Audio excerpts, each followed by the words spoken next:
मान उत्तर प्रदेश के चंदौली गांव में एक पुरानी मिट्टी की दीवारों वाली झोपड़ी थी। वही रहता था नीरज, 16 साल का लड़का, जिसकी माँ मिट्टी के बर्तन बनाकर गुजारा करती थी। बारिश आते ही छत टपकती थी, पानी कमरे के हर कोने में फैल जाता और वही कमरा पढ़ाई की जगह भी था। गांव के बच्चे अक्सर कहते, तेरी तो छत भी नहीं है और तू इंजीनियर बनने चला है। लेकिन नीरज अपने सपनों को किसी की हंसी से छोटा नहीं करता था। वो जानता था, हालात चाहे जैसे हो, इरादे में अगर आग हो तो पानी भी रास्ता नहीं रोक सकता।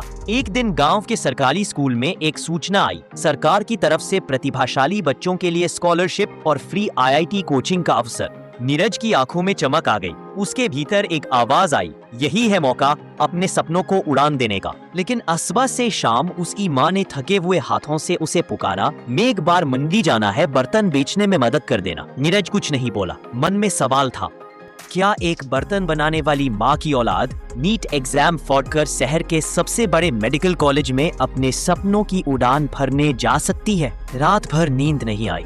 छत से टपकते पानी के बीच बैठकर वो सोचता रहा, माँ ने मेरे लिए सब कुछ सहा है, अब क्या मैं उनका सपना बन सकता हूँ?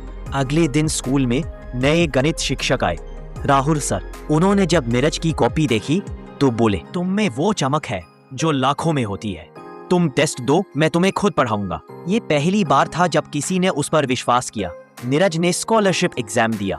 माँ ने अपने जमा किए हुए कुछ सिक्के उसके ट्रैवल खर्च के लिए दिए। कहने को वो 10 रुपए थे, लेकिन माँ की उम्मीदों का भार उन नोटों में था। रिजल्ट आया, नीरज पास हो गया।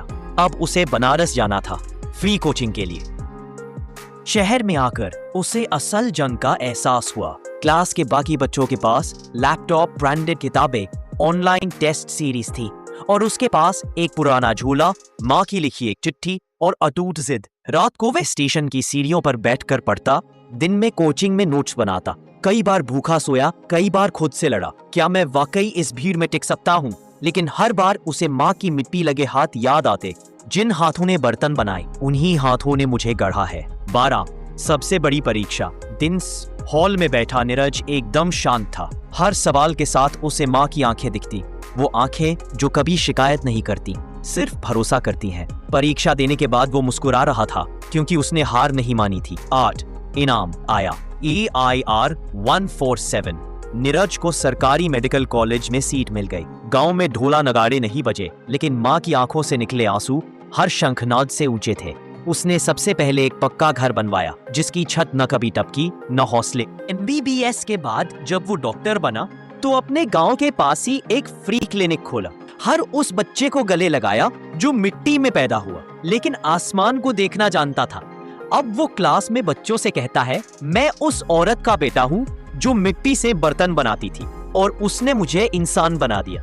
अगर मेरी छत टपकती थी तो क्या हुआ, मेरा हौसला कभी नहीं बहा। अब मेरे गांव से मिट्टी से लेकर शहर के सबसे बड़े मेडिकल कॉलेज तक का सफर हमें सिखाता है कि छत टपकती रही पर इरादे नहीं। माँ के मिट्टी लगे हाथों ने एक डॉक्टर गढ़ा जिसने कभी हार मानना नहीं सीखा।